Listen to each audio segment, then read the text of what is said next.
Well, a very good evening on the Saturday, 3rd of May. Obviously, Mercury is well past the retrograde stage, hence why I'm so talkative and chatty at the moment. I've had the fire on for the last couple of nights because it's been quite chilly. It's good to get the fire, keep the lum warm, and also to, it takes away any dampness in the air. It's important to keep your fire on every so often, just to dry off the internal air, so to speak. Otherwise it gets damp and musky and it's not good for the furnishings and stuff, the books. So I put the fire on periodically, but it was chilly the last couple of nights and decidedly so tonight, and I thought to myself, well, I'm very glad I've not camped out near Drummocht on a cold night like this, especially that tent. But that said and done, I was going to have a chat about something I can't even remember what I was going to talk about. I'm sure it was something to do with the middle classes. I'm sure something crossed my mind about the middle classes, and yes, I think that's what it was. It was being inspired by the middle classes. That was the sort of concept I had for this chat. And I have covered quite a bit, not just middle classes, but the aristocracy and the proletariats and stuff, and working class. I come from a working class background, although I've mentioned before I've had a past life as an Edwardian gentleman. So I think I make a claim on a bit of middle class and a bit of aristocracy as well within my blood. But I've also been a tramp, so I suppose in a way that I'm really at the bottom of the pile when it comes to things. Although in saying that, being a tramp and even my most recent excursion, I felt so free out in the middle of nowhere with absolutely no one around and just my thoughts, and I thought to myself, this is the way it was when I was a tramp, just tramping around, and you didn't worry about eating anything or where your next drink of water came from, really, because the whole idea is that everything's catered for by the good Lord, and there's always enough. What's that passage? I think it's from Matthew, is it? Look at the birds. They don't fret every day. This is not the words from the Bible, but the basis of it is the birds don't get up in the morning and worry about things and get anxious about what they're going to eat. They just got on with the day and they find things to eat, and they always go to the bed, generally at least, and they've always been fed with something. And that's the way it should be for the humans. But we're slightly off track. I mean, it's definitely not the way the middle class think. There's no way would they, get up and think, oh, well, there's nothing to eat, there's nothing in the fridge, and what the hell are we going to do? Well, at least I don't think so. But economics nowadays, for most people, you just don't know. Sometimes when I'm in Marks and Spencer's, I like to pop in every so often. That makes me feel good in Marks and Spencer's, and I dare say that's why so many of the middle classes shop there. There is a feel-good factor about wandering around Marks and Spencer's, even though you can't afford to buy any of the bloody stuff, because it's so damn expensive. Although not always, there are some bargains. I have to say that if you're in Marks and Spencer's, you will get some things with surprisingly surprisingly good quality for the price. That's all I can tell you. But I often find when I'm in Marks and Spencer's that I'm generally surrounded by shareholders, for one thing. And also, at the checkout, I always I always find I'm the only bloody person that pays for my groceries. Everyone else seems to have bloody Marks and Spencer's vouchers or something. The sort of vouchers you get when you sign up for bloody insurance companies' products, or, you know, sign up for life insurance, you get free £50 vouchers from Marks and Spencer's. And some places used to advertise, you know, give you vouchers for Asda or Argos, but they got no bloody customers because of this. And then they made a decision. Well, let's not give them, you know, vouchers for Argos or Asda. Let's up the scale a bit. But I've never, ever, ever in my life seen any vouchers for Fortnum and Mason. I've never, ever. And all the times that I've offered complimentary vouchers to customers in the purchase of an insurance product myself, I've never once had to hand to say, we could supply you with £150 worth of Fortnum and Mason vouchers. In fact, I just worked out that's the bloody reason why, because you wouldn't get very much produce for £150 at Fortnum and Mason, not really. A couple of bits of cheese and some of the delicious chocolate cookies, I think. But apart from that, probably not a lot. Although in saying that, the Piccadilly hamper's still £140. So it's, even with inflation, it seems to have been stable in price for a couple of years now. Maybe the charges for delivery have gone up, I don't know. But I've taken my my little slippers off. I still have these shoes, which are still unrepaired. They've been sort of unrepaired for quite a long time. They're not doing my blister any good, I'm afraid. No, they're not, Jenny.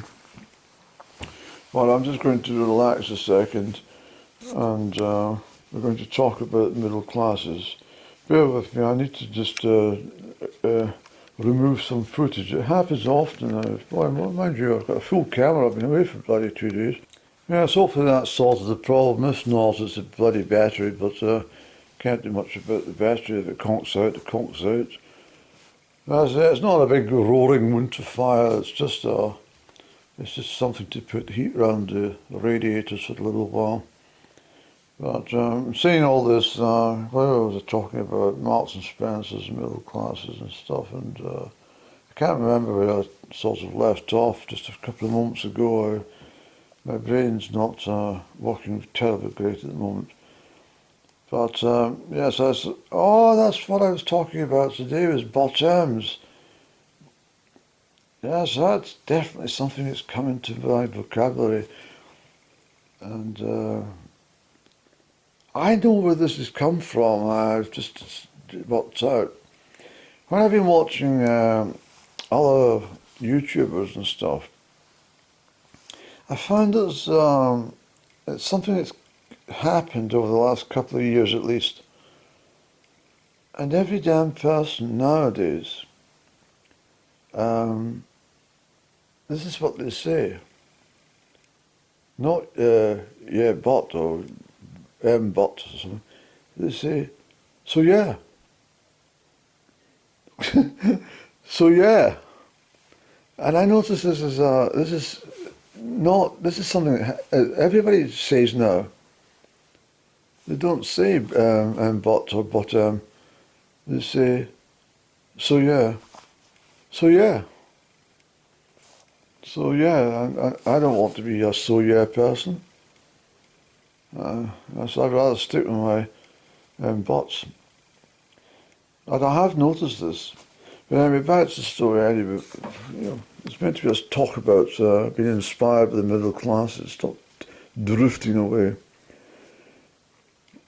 Now, I was thinking about, as I say, I've covered this much in the past about the affordability of being a middle class person in this day and age. It must be very difficult. And I really don't know how they do it. But they do seem to consume a lot of stuff. The tendency to keep buying bloody things. And the whole economy is simply kept in an even keel with what the middle classes are doing. I've mentioned before, the aristocracy never part with a bloody penny. There's no need to. And I mean, they don't have to buy anything, the aristocracy. They've got everything they damn need. And the poorer people in society, well, sadly they can't afford to part with the money, although they do tend to buy a lot of cushion covers with the. But as soon as they get money, they seem to dash into B&M and get cushion covers or something, or cushions, or bloody candles. The working classes, the proletariats, tend to spend an awful lot of bloody money on those candles. They bloody poison them. You know, one candle's probably equal to about 1,000 cigarettes in the same room. But anyway, oh yeah, so I've correct. This is a good thing about recording yourself, because you can then pick up on where you make mistakes. So my brain is now automatically in a warning zone, triggering me not to say, but so I'm very conscious of this. Probably that's why I'm saying it so often, because the brain's getting confused. So I must have crept this into my vocabulary over a few videos. I haven't noticed, but I do notice now. Anyway, get on with the bloody story, Andrew. Yeah, so what I'm thinking here is, this is just a sort of side loop as to how the middle class is managed, but I do notice that if there's anything on offer, you know, there's a cheese tasting session or something, or a baker's got bloody, you know, some free produce or something, just to, you know, taste of nibbles or something like that. That's the word I'm looking for, nibbles. The middle classes always seem to turn up with those free bloody nibbles. I've noticed this. They always seem to congregate with those nibbles for free. And I've discovered that every time I'm in a cafe or something like that, there's a sort of little thing will say, tasters, or please help yourself, but there's bloody none left. And I look around and all the bloody people with the chiffon scarves are sitting there wiping their bloody lips. And the gentlemen are sort of brushing down their waistcoats from the crumbs. So I always seem to miss out. And they seem to find out about these things. Whether it's social media to spread the word very quickly, I have no idea, but I have to try and get on the ball with this stuff. But they definitely seem to know when these things are happening and turn up in mass and bloody scoff everything. And I dare say if there's anything like free wine or something in a wine tasting session, or as I say, cheese, or even bloody apples or something in the autumn, come and munch an apple and tell us which apple's the best. That's another sort of thing the middle classes will probably turn up at. I don't know. I mean, the middle classes are a very strange and very odd bunch too, because lots of them are not bloody going to an apple munching session. Definitely not. Probably say to the Harold, what earth are you thinking of? I've never seen dead bloody. What are you thinking of? I hope you didn't tell us you were going to come along. Oh, I think it'd be a good idea. No, I'm not going. I'm not going to a bloody apple munching session.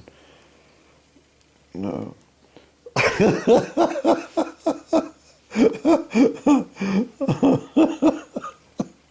Oh, Andrew. Oh dear, I just imagine if you went to that, oh, could you imagine? Oh, I just couldn't imagine me standing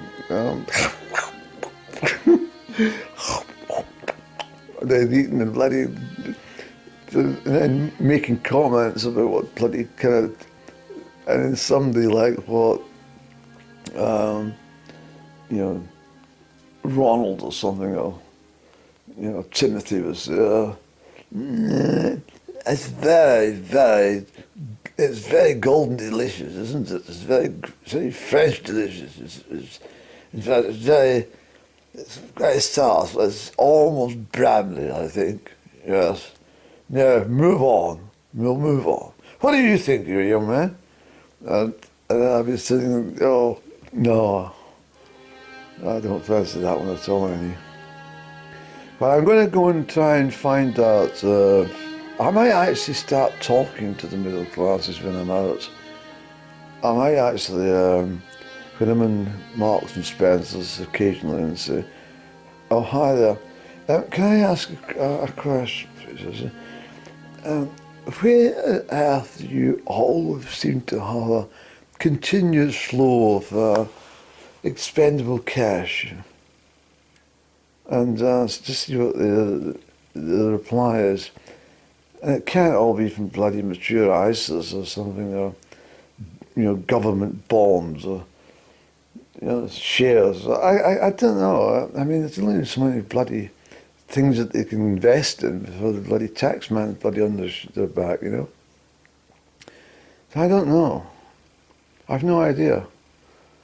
But they always seem to have bloody plenty of money to, you know. I've never seen middle classes driving around in an old bloody banger. The aristocracy do, but not the bloody middle classes. They've always got the most up-to-date bloody hybrid or EV now. It's just amazing. And most of the shopping, of course, is done online or in store at John Lewis. And maybe in a way you think about it, you can go back 30 years, Andy. I mean, you would meet some people in the street, you know, wandering down the long flowing Laura Ashley sorts of dresses and stuff, and the hair all bouncing around. And the chiffon scarf, part of the chiffon would be wrapped around the bloody neck, and another matching part would be tied to the bloody hair. And there'd be sort of barging through the crowd down the high street or something. And, you know, I don't know, and they were always carrying a bloody basket filled with bloody vegetables and fruit and lots and lots of awkward-looking packages and stuff, you know, sort of willow-type wrapping, you know. It's and you don't see that quite so much now. Most of them seem to drive into bloody those stores. What the hell do you call them? Aldi's or something. I've never been to Aldi's I think I've been twice my whole damn life. I went to the local store, I walked in and I nearly fainted the bloody smell. In fact, I almost was sick. So I contacted the head office. I said, the bloody place is stinking. And it's filthy.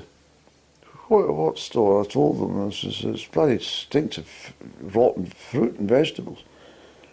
And so they took my details, and then this is an area manager called me and says, so yes, I says, yeah, I'm not being trying to be funny. I said, but I wouldn't shop in a store like that. It's bloody filthy. The floor's minging smells, and so does the fruit and vegetables rotten. He says, next bloody week they had the bloody place absolute. I've been in since, of course. All the new refrigeration and everything is looking very, very clean and smart. But I don't like the store. I don't like the produce. I don't. I don't like the fast and furious shopping that you get in these places. I don't like it. No, I'd rather have a much more leisurely approach to my shopping, and that's why I don't really go to supermarkets. I like to go into the supermarket and buy one or two products. Or as I was in Tesco recently and bought 22 of the exactly bloody same almost. Well, it was the same product, coffee. But what I mean by what I'm ranting on here about is that I don't like going to a store and buying all my bloody groceries and sticking in a big bloody trolley and then coming back out and then tipping them into the bloody motor car and hauling them into the bloody house, spending about 3 hours trying to bloody organise everything in the kitchen and unwrap things and bloody take things to the recycle bin and bloody then 3 or 4 days later realising that everything's bloody past the sell-by date. No, thank you. No, I don't want that. I just like buying one or two things at a time. And, I mean, I could make a bloody carrot last a bloody week if I wanted to. I could, quite easily. And I don't do that, of course. I'm not that a miserable bastard. But, you know, I've got one or two carrots, maybe buy 3 carrots. That would definitely last me a week. But, Andrew, what? I heard you say it again. Well,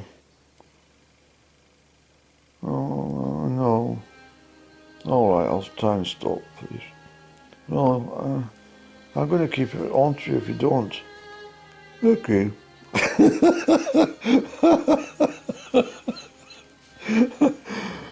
Oh dear.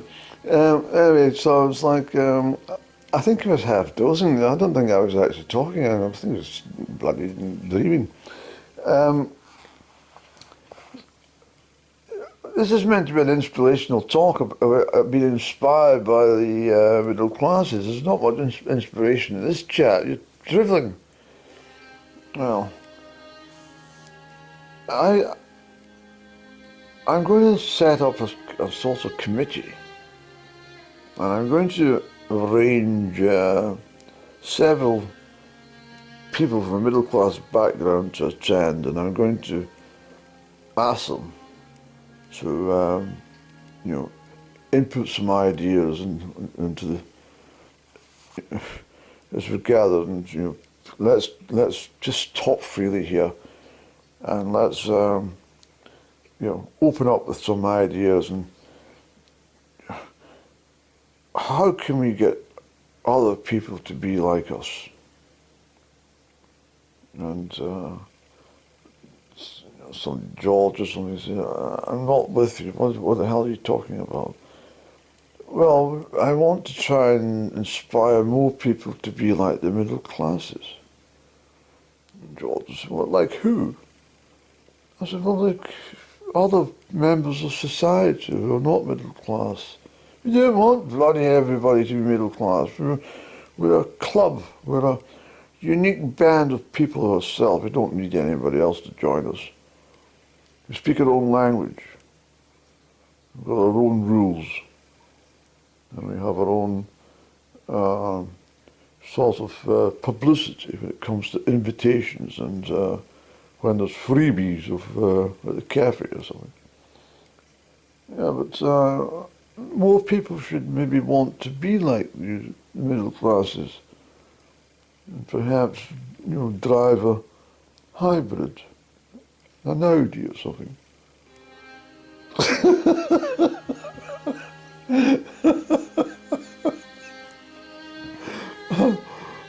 This is not inspirational. Come on, Andrew, try a bit harder, please.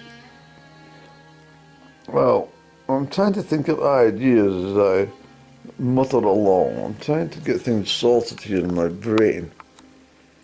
You know, maybe I'd go to a sort of printers or something, maybe publish a little couple of pamphlets or something, and then stick them through sorts of upmarket houses.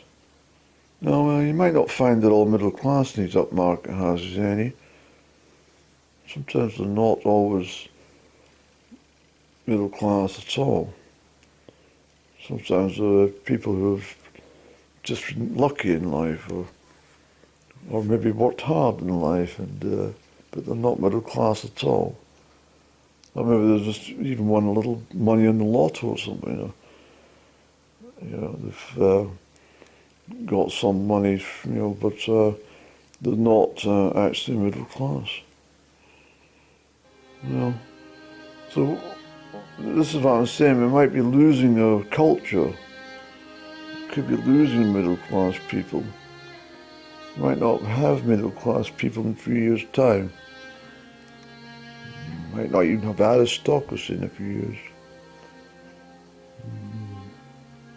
I think it was Tony Blair actually that started this whole damn thing going with his social mobility program way back in 1997. What a bloody disaster that's been. It really has. Inviting the working class to become middle class and the middle class to become upper class. It was just all wrong. And it really has been a complete, utter disaster.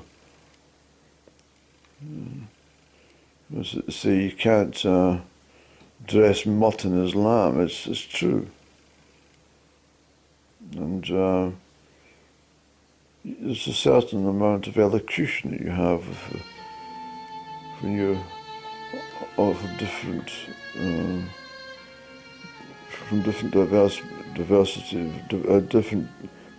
background. For example, if you are aristocracy, there's no damn way that you could expect to have the middle classes having a chat with you.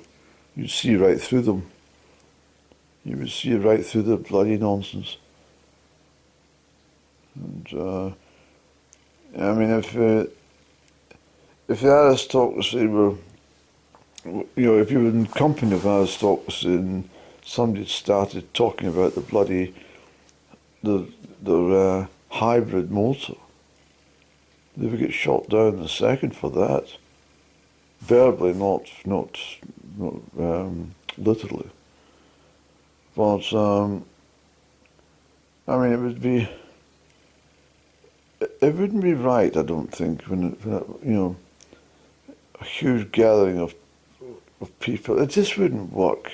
This is Tony Blair's idea of this bloody social mobility that everybody could dilute from one section of society into the other. There's no damn way that you could sit there with the proletariat if you were. Yeah, well, let me put it a different way. Because I'm not wanting to make it a dig at anyone. But Andrew, I'm going to have to edit the pieces behind. This is what's happened. This is never in my life have I spoken with bottoms. I have never, even when I worked in telephones, if there was a break in the conversation, that's all it was. Because I wouldn't be able to listen to myself and hear any interlude. So this has just happened this last week. I wonder if I've been dreaming of being someone else and I've woken up as them. That's a good chance that's actually what's happened to you when you've been out in the moors. Somebody's bloody entered into your mind and you became them when you were asleep.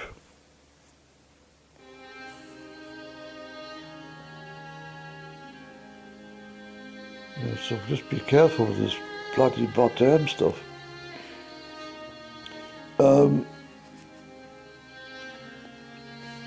So for example, you don't want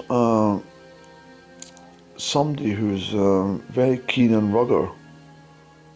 rugby, and maybe sitting, with a flan.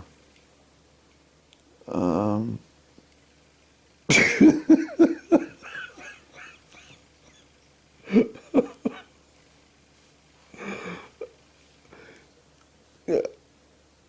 talking rugby and eating flan, while somebody else is eating chips and talking football. I mean, it doesn't make sense, does it, when you think about it? It's just ridiculous.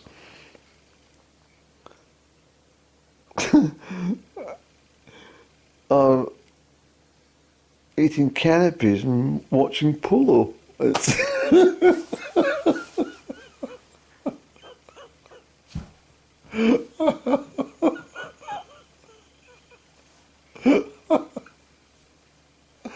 oh,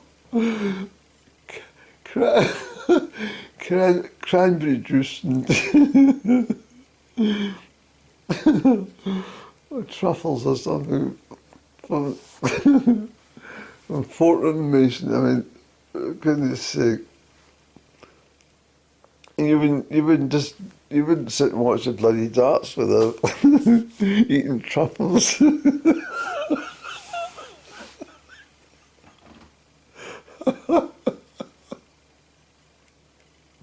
And sipping on a pina colada. Oh. Oh dear, Andy. Anyway, I don't think we're going to get much inspiration from this talk at all. I think you're off your bloody nuts. But anyway, I think the basis of what I'm trying to develop here is a sort of a middle class appreciation society before they disappear off the face of the earth forever. There are still plenty of around, of course, so there's plenty of wannabe middle classes. And this is the dangerous thing, it's people who are aspiring to be middle class, but it's the reasons for them being middle class, which is, well, let me rephrase that. Those who do not like to of their own background, so they aspire to be something that doesn't suit. But my idea of middle class is sort of middle class retention. It's keeping hold of the traditions of middle class. That's the reason I would like to be not middle class. I wouldn't want to be middle class. I couldn't be bothered with all the. No, I couldn't be bothered with all that. It's difficult because you really feel it's a border, isn't there? There is a border between the class systems. So this is why I'm saying I don't think bloody Blair's social mobility programme works at all. I think it was a bloody disaster. Because all you got now is this bloody sort of lake. It's just a bloody lake, a big mess of all different bloody people all struggling in together, and I don't know, what am I trying to think about here? There